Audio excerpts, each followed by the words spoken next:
एकता के सूत्र में बंधने वाला मानव एक ईश्वर को मानता था, एक उसकी पूजा पद्धति थी। इसलिए वो पूजा पद्धति थी यज्ञ की पूजा पद्धति, हवन की पूजा पद्धति। मस्जिद नहीं थी, चर्च नहीं थे, लेकिन प्रत्येक घर के अंदर 2 शालाएं तो जरूर थी।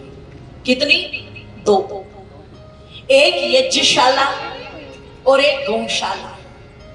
ये 2 शालाएं तो जरूर मिलती थी, ध्यान रखिएगा, प्रत्येक घर में। इसलिए कहा कि जिस घर के अंदर गौशाला हो, जिस घर के अंदर यज्ञशाला हो, वो घर घर नहीं रह जाता, वो घर तो मंदिर बन जाता है।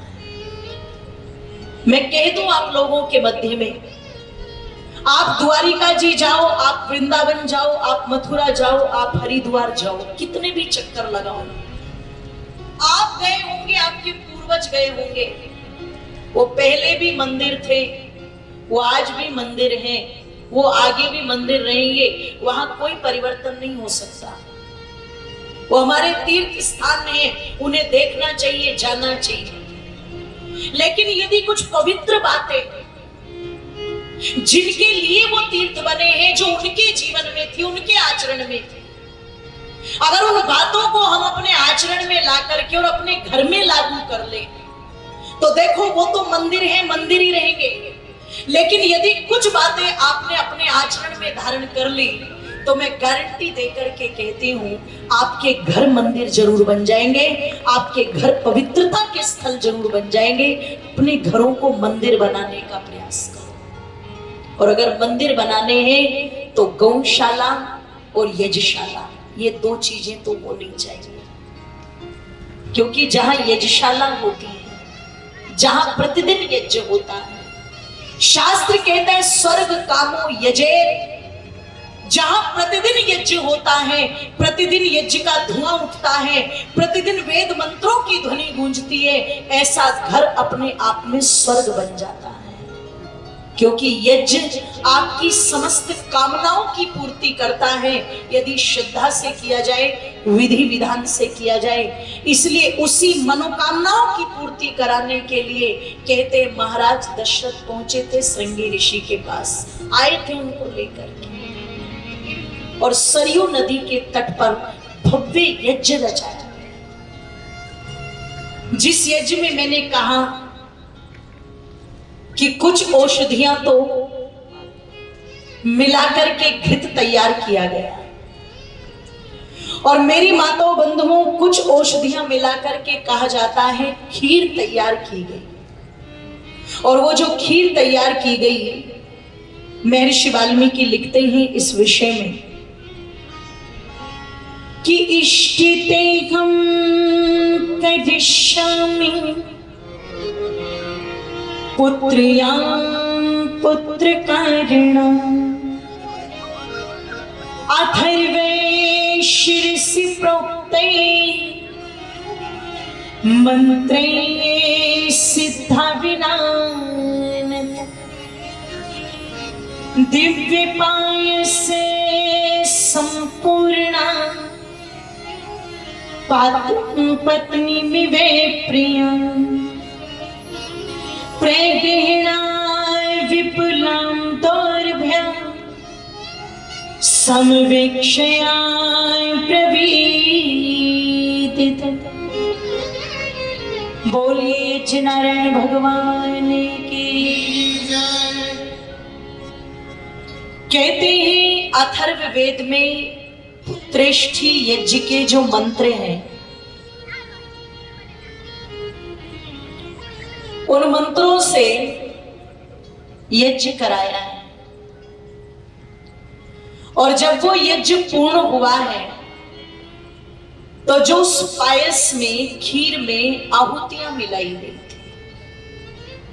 कथा में बताते अग्नि में से ही देवता प्रकट हुए और वो खीर का पात्र लेकर के आए। पर सुनो, महर्षि वाल्मीकि की जो प्रामाणिक रामायण है, वो क्या कहती है इस विषय? बड़े उत्साह से यज्ञ पूर्ण हुआ। और ओ मेरी माताओं, इस संसार के अंदर 33 प्रकार के देवता हैं। वेदों में जब उनकी गणना की गई तो वो 33 प्रकार के देवता थे। यहां पर जो मान्यता चलती है भारत में, हिंदू में, वो कहते 33 करोड़ देवी देवता है।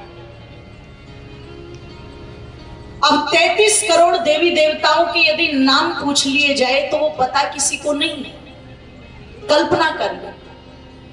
पर जैसे कोटि शब्द का अर्थ करोड़ भी है और प्रकार भी है, जब वेदों में गणना की गई तो 33 प्रकार के देवता थे।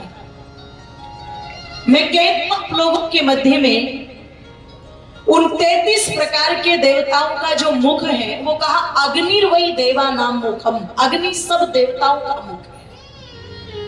आप अग्नि के अंदर जो पदार्थ डालते हैं वो सब देवताओं तक पहुंचता है।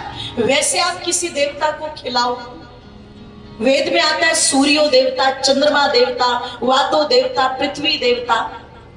बताओ हम सूर्य को कैसे खिलाएंगे, चंद्रमा को कैसे खिलाएंगे, वायु को कैसे खिलाएंगे, पृथ्वी को कैसे खिलाएंगे? पर हमारे ऋषि कहते हैं अग्निर्वै देवा नाम मुखम, अग्नि देवताओं का मुख है। अग्नि के मुख में जो पदार्थ आप डालते हैं वो पता लगा कि सब देवताओं तक पहुंचता है। इसलिए अग्नि की पूजा को प्रधानता दी गई। मातो बंधु, मैं कह दूं आप लोगों के सामने, अग्नि ही देवता है। जब वो लपटें उठती हैं तो जितनी ऊंचे यज्ञ कुंड की लपटें उठती हैं, आपके यज्ञ की सफलता का प्रतीक बन जाती है। ऐसे कहते हैं सुंदर भावनाओं से यज्ञ हुआ। अग्नि की लपटें धू धू करके उठ रही थी और अथर्ववेद के मंत्रों से उनमें आहुतियां प्रदान की जा रही थी। ओ मेरी माताओं बंधुओं, जब यज्ञ की समाप्ति हुई तो एक यज्ञ शेष जो उस खीर के रूप में था, कहते हैं उस खीर को अपने हाथों में लिया किसने? श्रृंगी ऋषि। और वो खीर महाराज दशरथ को दी। अग्नि में से निकले हुए देवता ने नहीं। यज्ञ शेष अर्थात यज्ञ का जो प्रसाद है वो कौन देते हैं? ब्रह्मा देते हैं। तो महाराज दशरथ के यज्ञ के जो ब्रह्मा थे वो श्रृंगी ऋषि, और श्रृंगी ऋषि ने वो खीर का भरा हुआ पात्र महाराज दशरथ को देकर के कहा अपनी तीनों रानियों में इसको बराबर बराबर बांट दीजिए। कहते महाराज दशरथ ने वो खीर 3 भाग करके बराबर बराबर तीनों रानियों को दे दी। तीनों रानियों को आदेश दिया गया प्रसन्नचित होकर के इस खीर को ग्रहण करना।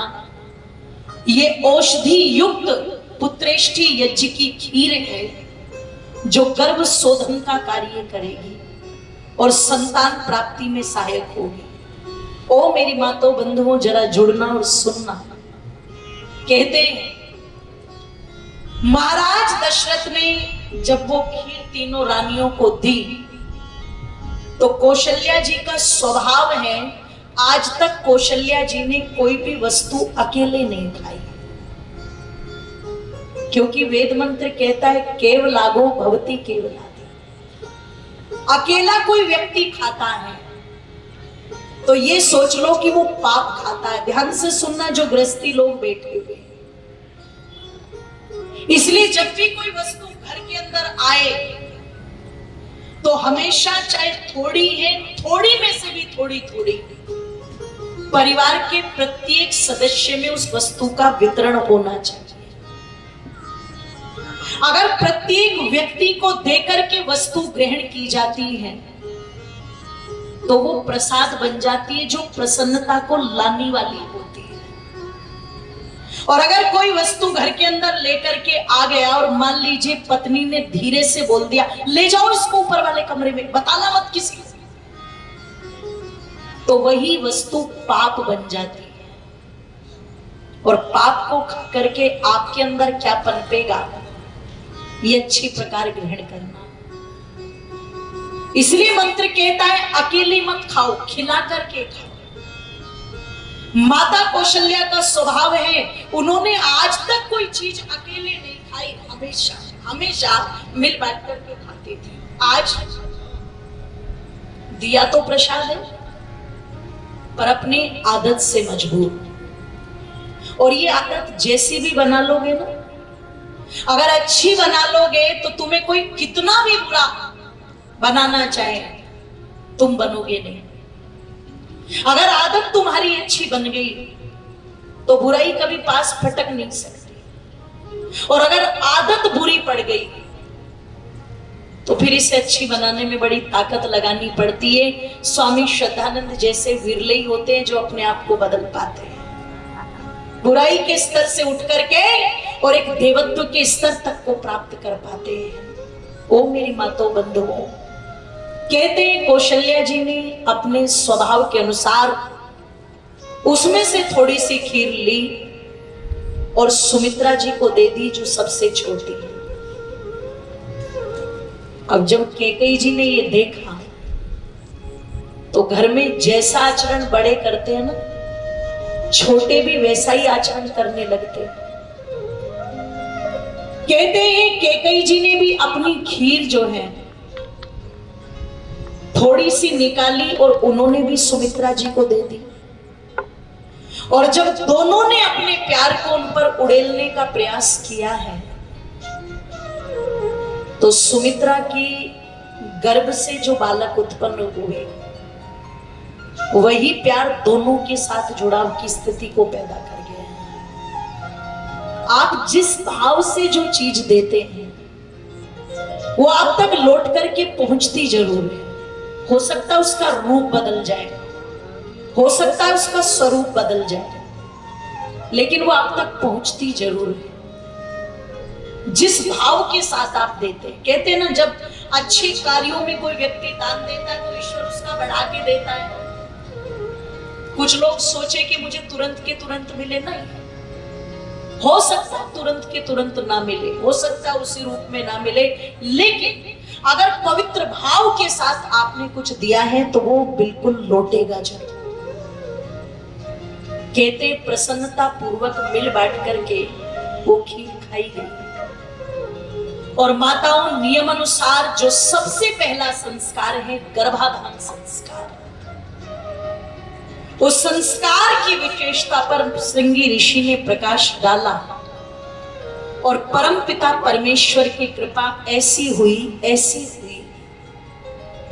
कि कुछ समय के पश्चात या तो महाराज दशरथ के घर में एक रानी के लिए भी ये सूचना नहीं आई थी, और कहा यज्ञ भगवान की कृपा ऐसी बरसी कि महाराज दशरथ की तीनों रानियां गर्भवती हुई। और जब वो तीनों की तीनों गर्भवती हुई और महाराज दशरथ को इस बात का पता चला तो श्रृंगी ऋषि के चरणों में नमन करके कहते, मुनिवर आपने मुझे अपना आशीर्वाद प्रदान कर दिया, मेरा तो भाग्य खुल गया। श्रृंगी ऋषि ने कहा था, हे राजन, मैंने तो केवल अपने कर्तव्य का पालन किया है, पर यदि ये कृपा बरसी है तो ये केवल और केवल यज्ञ भगवान की कृपा बरसी है, ये पुत्रेष्ठी यज्ञ की कृपा बरसी है। निश्चित यज्ञ मानव की समस्त मनोकामनाओं को पूर्ण करने वाला होता है। बोलिए यज्ञ नारायण भगवान की।